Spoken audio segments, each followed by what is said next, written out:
ხვითარიძე ამბობს, რომ თქვენ ემუქრებოდით მანქანაში გაუპატიურების მუხარი. მაგაზე გავიცი. რატომ ემუქრებოდით ადამიანს? მაგაზე გავიცი, პასუხი საცამახ. ხალბატილები, რატომ დაადეთ თუ ადამიანი დაკავებული არის ხო? მანქანაში არ ყოფილა მსგავსი ფაქტი. სოფია არის ყარა რომ სპეციალურ საკუთრებულ სამსახურში დაწესებულია სამოსპიტალის მიმართ წამისა და ადამიანის საკუთრებზე გამოძიება სადაც სამოსპიტალზე აჩქოლის საკუთრებას სადაც რომ თქვენ სადაც მანქანაში თქვენ და თქვენი მეგობრები მას გაუპატიურებით ემუქრებოდით. გამოკითხულო რა აღნიშნავს სამართლის საქმის აღიარეთ ხო რომ გაუპატიურებით არის ჩვენებაში დაფიქსირებული ჩემი ყველა მონაწილეობა მასში. ამ ჩვენებაში აღიარეთ ხო რა არ ყოფილა მსგავსი არის.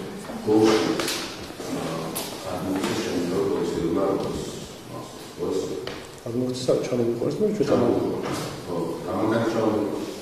საპატრო პოლიციასთან. თქვენ როგორც ამბობთ, წარმოგიდგენთ თუ როგორც პირად მითხარით პროცესის პროლოგით არჩევდა გამეყო. მე თბილისის პოლიციის დეპარტამენტში ვიყავით გამოძახებული მოწმის სახით. პასუხი ისეთ ცნობილია. ხელბორტი არ ქონდეს.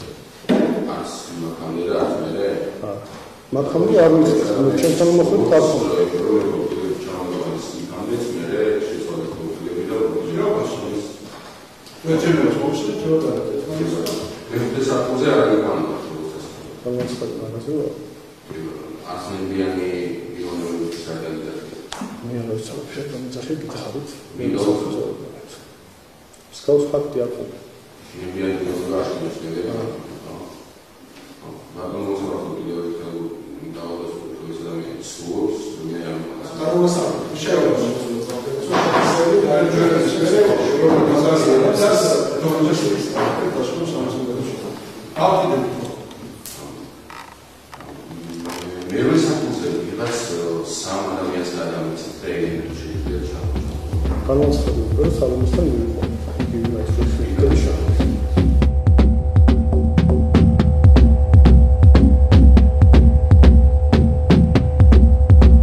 ყველას კარგად გვესმის ამ სასამართლო დარბაზში, რომ ამ ადამიანს არ აქვს სურვილი მისცეს საკუთარი უფროსის წინააღმდეგ ჩვენება. ის გააკეთებს ყველაფერს, მისცემს თრუჩვენებას, ოღონდ არ დაასმინოს საკუთარი უფროსი მირიან ქავთარაძე. ჩვენ ვაჩვენეთ პირდაპირ ეთერში გასული კამერები, სადაც მირიან ქავთარაძე ხელს ურტყამს თეონა ჭალიძეს. ამ ადამიანმა თქვა, რომ მე ვერ ხედავ. თელ სასამართლო დარბაზში იყო ეს და ყველა ვხედავდი. და მარტო ეს ადამიანი ვერ ხედავდა. შესაბამისად ჩვენც ახლა უკვე დანარჩენი უკვე ზედმეტია ვისაუბროთ. პირველ რიგში რაც მან დაადასტურა არის ის სასამართლოს წინაშე, რომ ის იყო პირი, რომელმაც წამოიყვანა საბას ხვიტარიძე გორიდან და რომელმაც აიყვანა მათ შორის მეხუთე სართულზე, შემდეგ აიყვანა მერვე სართულზე.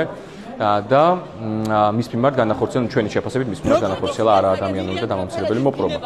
პირველ რიგში, რასაც საბას ხვიტარიძე ამბობს, გამოიხატა ფიზიკურ ძალადობაში, გაუპატიურების მუქარაში და ფსიქოლოგიურ ძალადობაში. ერთობლიობაში ეს იყო ადამიანი, რომელმაც ჩამოიყვანა ავტომობილში იჯდა იქ, სადაც საბას ხვიტარიძეს ემუქრებოდნენ მისი კოლეგები გაუპატიურების მუქარით. ჩვენ გვაქვს წარმოდგენილი საკმარისი მტკიცებულებები, რომ საბას ხვიტარიძემ არ იცოდა, ვერჩიელებას ცოდნოდა, რომ ისინი იყვნენ პოლიციელები, იმიტომ რომ ვიდეო ჩანაწერები გვაქვს, სადაც ამ ადამიანებს ეკითხებიან, რომ ვინ ხართ? ეს ადამიანები არ პასუხობენ, მალავენ სახეს, აქვთ ასე ვთქვათ, სამედიცინო პირბადეები და აფარიათ ზოგს კეპკა და ზოგს კაპიშვილი.